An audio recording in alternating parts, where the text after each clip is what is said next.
Apply shampoo, then massage, then rinse, then dry. Ang pag-dry naman siya, ito, i-ano mo lang, minsan hindi naman masyadong basa. At,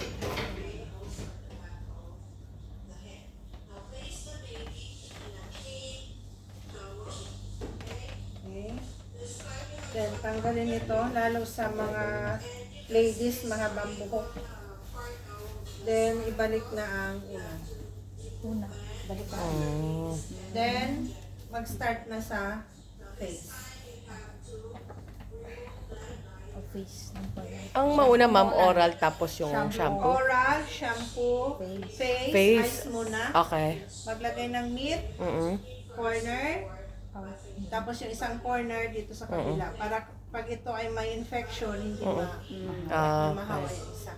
Okay. Tapos sa face, dapat forehead dito, Cheeks, done. back of the ears, tapos dito, Okay. back of the ears. Okay, ma'am. Then, kumuha na nito, ilalagay dyan, saka tanggalin ito, pati ang ito.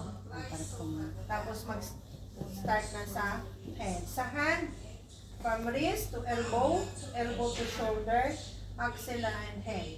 Hand, direct sa water, sa basin. Tapos puro pataas lahat. Pataas lang. Lahat, 1, 2, 3, 4, pataas. Then last ay sa langgana. Okay? Pero kailangan meron ditong nakalagay ganyan para hindi mabasa.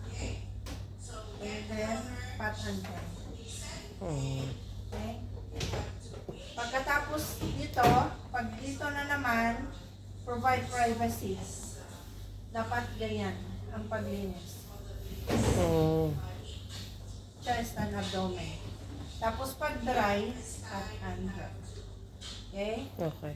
So from waist down, change water, change gloves, and change towels. Okay? Sa paa, from foot to foot joint to the knee to the thigh. And paa, foot, sa water. Okay? Tapos lagyan din sa ilalim ng ganito. Okay. Then pat and dry. After nito, perineal care. Okay? Sa perineum, mag-ano kayo ng 4 folds. Okay.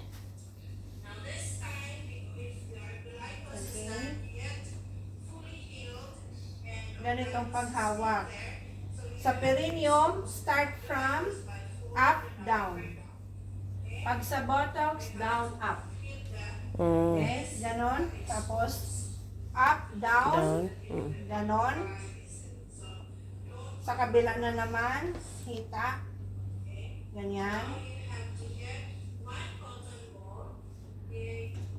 Okay. Then, sa gitna. Sa buttocks, after nito, patagilirin yan. Nakita niyo doon. Then, back. Sa back, lagyan nito. Kung ano ang paglinis dito, ganun din sa back. Ganyan. Okay? Pagdating sa puwet, gagawa Pataas. naman kayo ng 4 na ganyan. Pero this time, baliktad. Down, up. Pataas. Okay? Then after that, remain siya na sa side. Ito, itanggalin. Kasi papalitan. Yan yung occupied bed. Then after that, bago ka maglagay muna ng bottom sheet, kailangan mong linis ng mattress. Kagaya ng ginawa kanina. Okay.